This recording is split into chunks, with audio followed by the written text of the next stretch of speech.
Hi everybody, welcome back to the channel. It's Samantha, and in this video I'm going to talk about something that I think is really fascinating. So I know there are lots of fascinating things out there, particularly when you talk about hair growth, hair care, skincare, beauty, all those things, and lifestyle.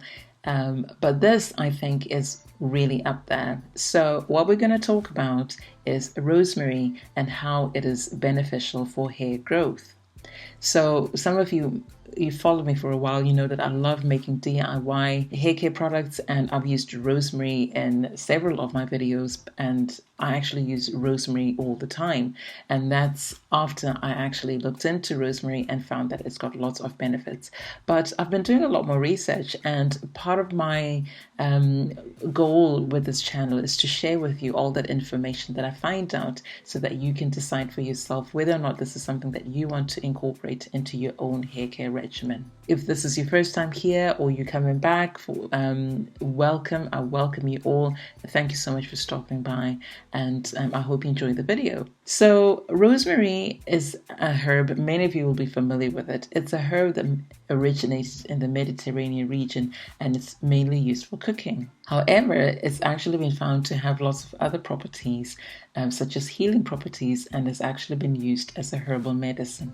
But as we know, a lot of people, a lot of scientists, they like to research things that we use on a day-to-day basis. So they've been researching rosemary, and they've actually found that it's got other benefits, particularly for the hair, and therefore it's now commonly found in products for hair care as well as aromatherapy.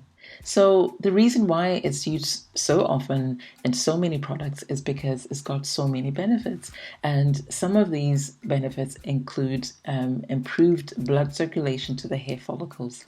Now, the hair follicles are basically the things that produce hair. And if you watch my video in which I talk about the hair cycle, you'll know that the hair follicles produce hair in different stages, etc. But they rely on the blood circulation for them to really get the nutrients from the food that we eat and also from the products that we apply topically. So if the blood circulation to the hair follicles is not good, then they're not going to get all those benefits, and they're not going to produce hair, not at their best anyway. So improving the blood circulation to the hair follicles is going to stimulate growth. Rosemary also awakens dormant hair follicles, so that those hair follicles which are sleeping and not doing their job, rosemary will actually go and waken them up, and they will start to produce hair again, which I think is just amazing. Rosemary also strengthens the hair follicles, and by doing so, it prevents hair loss. And hair loss can also be due to inflammatory processes going on in the scalp, and rosemary has anti-inflammatory properties, which can therefore also help to prevent hair loss. Rosemary also prevents premature graying, it treats dandruff, soothes dry, itchy scalp, and it also promotes nerve growth and helps to heal damaged nerve endings. This ability for rosemary to heal nerve endings has been shown to actually help rejuvenate the nerves in the scalp. And the blood circulation really relies or depends on the nerve endings. So if the nerves within the scalp are not working properly or they're damaged, then the blood circulation is not going to be great. And as a result, you're not going to have the best blood circulation to the hair follicles, and we know what that will result in. So the fact that rosemary can help to heal damaged nerve endings and improve blood circulation, this is what actually results in hair regrowth. And this has been backed by clinical studies which have been published in well-known, well-respected journals, one published in 2010 and then another published in 2011. And these studies have proved that rosemary is actually an effective treatment for alopecia, and it's actually known as a hair loss restorative, and that's because it causes regrowth. So it not just stimulates hair growth, it actually causes regrowth, which I think is just amazing. So as I said, blood circulation is important. In fact, circulation within the scalp is the key to hair growth and hair regrowth.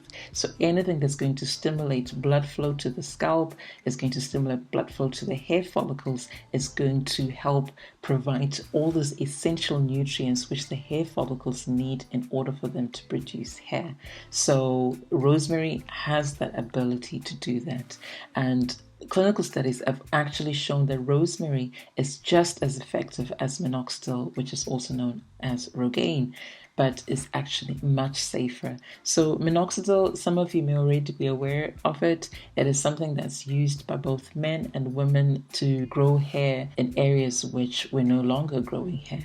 Minoxidil is used in things like male pattern baldness, female pattern baldness, androgenic alopecia, and also in some other types of alopecia. But it's got side effects. And in fact, there are people who cannot use minoxidil, whether they're taking it orally or applying it topically. They can't use it because of the potential side effects. Now, rosemary, you may get a little bit of irritation, or unfortunately, you may be allergic to it. But other than that, there are very few, in fact, hardly any other side effects. And therefore, rosemary is much safer than minoxidil. So there are several ways that you can use rosemary for hair growth. You can use it as rosemary essential oil. Rosemary essential oil is going to be the most potent because it's a very concentrated form of rosemary and all those essential oils. You can also use rosemary tea, an infusion which you can make yourself, and you can also use rosemary oil. So you can buy rosemary oil or you can make it yourself. And what I'll do is I will show you how to make things like the rosemary tea and rosemary oil and how you use it. Rosemary essential oil, as I said, is the most potent, and it's very effective in just tiny amounts. Just a few drops will be enough. You can use that to massage onto the scalp. So you can mix a few drops, 3 to 5 drops, with a carrier oil. So the thing about essential oils is they always have to be diluted with a carrier oil. And a carrier oil is just any other oil. It's not an essential oil, basically. And you want to use something that's penetrating so that it has the ability to penetrate the scalp. You want a penetrating oil such as jojoba oil, almond oil, olive oil, coconut oil, or even sunflower oil. All these will be great. Mix a few drops and then just massage that onto your scalp. You can also mix a few drops into your hair creams, butters, and growth oil. Now, the thing about rosemary essential oil is, as with all other essential oils, is that it's very volatile. So it's going to evaporate quickly. So if you add it to all these things, you need to make sure that you keep the container closed at all times, otherwise it's going to evaporate and it's not going to be beneficial. The other way to use essential oils is just to add a few drops to your shampoo or your conditioners, whether it's instant conditioners, deep conditioners, or leave-in conditioners. So add a few drops, mix it well, and then if you're using it for your shampoo or conditioner or deep conditioner, just let it sit for a few minutes and then you can rinse out. If you're going to make rosemary tea, first of all, you just boil some water, take a few sprigs of your rosemary, and then add that into the hot water. And then you need to close the container immediately so that the essential oils within the fresh rosemary are not going to escape. So you can use fresh rosemary. That's what I prefer because it's a lot more potent.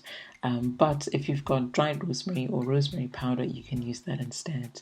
And then you just make sure that you allow it to steep for at least 4 to 6 hours. The longer you leave it, the better, because then you're going to create more potent tea. And then you can use this tea as a rinse or even as a leave-in spray, and you just apply it to your scalp. If you want to make your own rosemary oil, you can. What you do is just pour a good amount of a penetrating oil, as I say, sunflower, jojoba, almond oil, etc. And you pour that into a heat-resistant jar or bottle. Then you crush a few sprigs of rosemary to release the essential oils, and then you add those into the oil, close the jar or the bottle immediately, and then you warm up this combination by using the double boiler method for about 5 to 10 minutes. And this is just to activate the infusion process. So you're not boiling the oil, you're not cooking the rosemary, you're just warming up the oil, because this will activate the infusion process and help to to release all the good things in the rosemary into the oil, and then you're allowed to infuse until it's cooled, and then it's ready to use. Now with the oil, you actually don't need to strain it. You can actually just leave the rosemary in the oil, and the longer it stays in there, the better. Obviously, because you're using fresh rosemary, it's not going to last very long, so you need to just make small batches, but you can keep it in the fridge and it'll be fine. So that's it. Rosemary, as I said, is amazing, and I hope you found it as interesting and fascinating as I do, and I hope you enjoyed the video. I hope you found it useful, and if you haven't already subscribed to the channel, again, please hit that red subscribe button, and also give the video a thumbs up. Share the video with your friends and family through WhatsApp, social media, etc., so that they can come over, subscribe to my channel, and support my channel. Until next time, see you, my lovelies. You take care. Bye for now.